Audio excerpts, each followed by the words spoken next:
Bonjour à tous, bienvenue pour cette nouvelle édition du Club IMO, le club de l'immobilier, avec notre invité aujourd'hui, c'est Yann Brossat. Bonjour. Bonjour. Vous êtes conseiller de Paris, adjoint à la mairie de Paris, chargé en fait de toutes les questions relatives au logement et l'hébergement. Alors le logement, grande priorité d'Anne Hidalgo pour la mandature, avec une promesse forte, la construction de 10 000 nouveaux logements par an. Alors, est-ce que l'on est dans la bonne voie et combien de nouveaux logements en 2014 ? D'abord, je pense que c'est absolument nécessaire et Anne Hidalgo a eu raison avec nous de faire de cette question du logement la priorité des priorités. Nous avons effectivement décidé de prendre à bras-le-corps cette question parce que nous nous heurtons aujourd'hui à Paris à une pénurie de logements. Il faut produire du logement. Et nous nous sommes effectivement fixé cet objectif de 10 000 nouveaux logements par an. Dans ces 10 000 nouveaux logements par an, il y aura environ 7 000 logements sociaux. Et c'est un objectif que nous atteindrons en 2014. Et puis il y a aussi la construction privée entre 2 500 et 3 000 logements privés, notamment pour les classes moyennes avec le développement du logement intermédiaire. Et si je regarde les chiffres des 3 premiers trimestres de l'année 2014, nous sommes sur la bonne voie, puisque nous avons, si je regarde les permis de construire, 2196 nouveaux logements privés qui ont été réalisés, enfin du moins les permis de construire ont été accordés. Donc on est sur le bon chemin, c'est une augmentation de plus de 160% par rapport à ce que nous avions en 2013. Mais donc sur la fin de l'année, en fait, on sera à combien, de l'ordre de combien à peu près ? On ne sera pas très loin l'objectif de l'objectif de 2500, donc on sera sur un bon chiffre. Où et comment transformer les bureaux vacants en logements à Paris ? D'abord, c'est une priorité. Nous avons aujourd'hui à Paris 1 million de mètres carrés de bureaux vides. Il s'agit souvent de bureaux obsolètes qui sont situés dans les arrondissements du centre de Paris. Or, Paris est une ville qui est déjà très pleine, dans laquelle on a peu de foncier, et donc la transformation du bâti existant, notamment des bureaux obsolètes, est absolument nécessaire. Et nous allons donc le faire. Il y a déjà plusieurs opérations en cours. Nous avons Lesquelles par exemple ? Mais je pense par exemple à une opération réalisée par Eiffage, avenue de Choisy dans le 13e arrondissement, plus de 500 logements dans les anciens locaux d'une banque. Voilà une très belle opération. Et puis il y a aussi nos bailleurs sociaux qui s'attellent à cette question. Donc c'est un sujet que nous prenons à bras-le-corps également. Vous êtes favorable à l'encadrement des loyers à Paris. Je crois que Paris sera l'une des rares villes à l'appliquer. Quand et comment ? Quel est le calendrier ? Nous sommes effectivement favorables à l'encadrement des loyers parce que les loyers ont atteint un niveau aujourd'hui à Paris qui n'est pas compatible avec le revenu des ménages. Et aujourd'hui, des classes moyennes, des familles modestes n'arrivent plus à se loger dans la capitale. Nous avons souhaité l'encadrement des loyers. Le gouvernement a annoncé qu'il serait appliqué au premier trimestre 2015.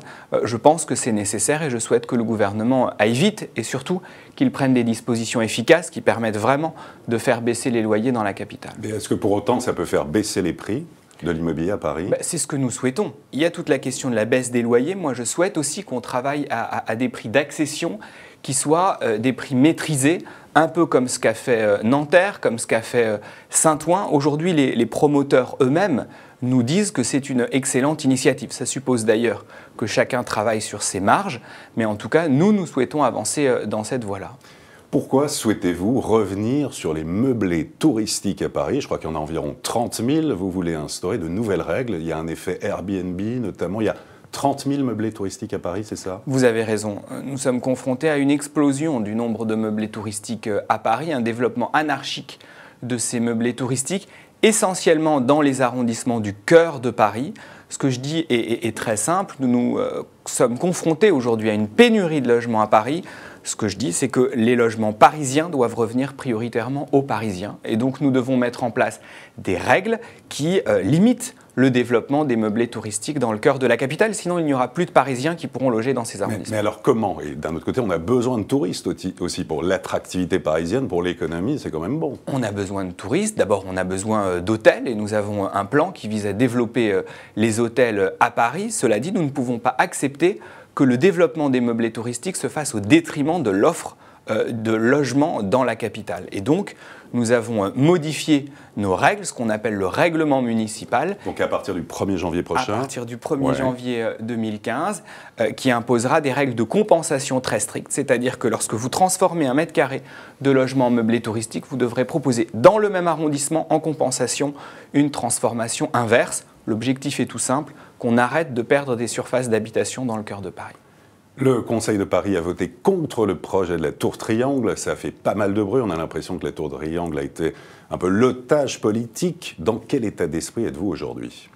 Combatif. Moi, je souhaite que nous ayons à cet endroit-là un projet qui voit le jour. Moi, je suis pour la Tour Triangle, j'ai voté en faveur de ce projet. Je pense qu'au fond, la question est très simple. Il s'agit de savoir si Paris est une ville finie, Paris est une ville musée, ou si au contraire, Paris est une ville qui peut continuer à bouger. Moi, j'étais très choqué par le vote de Nathalie Kosciusko-Morizet. L'UMP soutenait jusqu'à présent ce projet et d'un coup, elle s'est mise à s'y opposer. J'ai bon espoir que l'intérêt des Parisiens soit pris en compte par l'ensemble des conseillers de Paris et que ce projet puisse être adopté. C'est 5000 emplois à la clé dans le secteur du BTP. Au moment où le secteur du BTP est en telle difficulté, il me paraîtrait absurde de balayer d'un revers de main un tel investissement. Mais ça veut dire revoir aussi peut-être la copie de la Tour Triangle qui a été jugée trop chère, pas assez écolo et avec pas mal de problèmes aussi. D'abord, c'est un projet qui est porté uniquement par le privé. C'est 500 millions d'euros d'investissement privé. Et donc, l'argent des contribuables n'est pas sollicité pour la réalisation de la Tour Triangle. En revanche, qu'il faille discuter avec l'ensemble des groupes du Conseil de Paris sur le projet, sur le contenu de la Tour Triangle, pourquoi pas ? Et c'est d'ailleurs ce que la maire de Paris a annoncé. Qui peut encore acheter aujourd'hui de l'immobilier à Paris ? Qui achète aujourd'hui ? C'est un vrai sujet. Moi, je crois qu'on doit produire moins cher et qu'on doit réussir à Paris à avoir des prix d'accession qui ne soient pas ceux qu'on connaisse aujourd'hui. Et moi, je souhaite que nous travaillions main dans la main avec le secteur privé pour arriver à des prix d'accession maîtrisés, c'est ce qui permettrait à des classes moyennes d'acheter à Paris, ce qui est malheureusement trop peu le cas aujourd'hui au vu des prix pratiqués. Quelles sont les grandes opérations d'aménagement à venir, notamment pour le logement et l'urbanisme ? Il y a de grands projets qui ont été lancés au dernier Conseil de Paris, en même temps que la Tour Triangle, mais comme on a beaucoup parlé de la Tour Triangle, on a moins parlé du reste. Je pense à Bercy-Charenton, je pense à la Gare des Mines, qui sont autant de très très beaux projets sur l'ensemble de nos axes à l'échelle de la mandature. Nous aurons environ 7000 logements qui pourront sortir.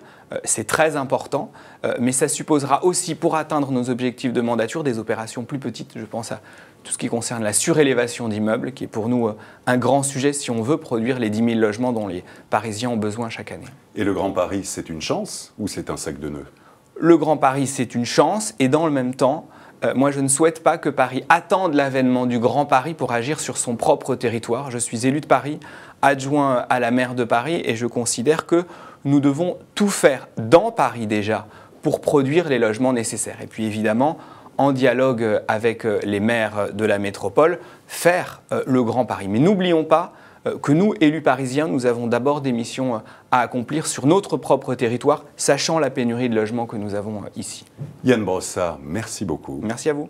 Et à très bientôt pour une prochaine édition du Club Imo, Explore Imo, Le Figaro.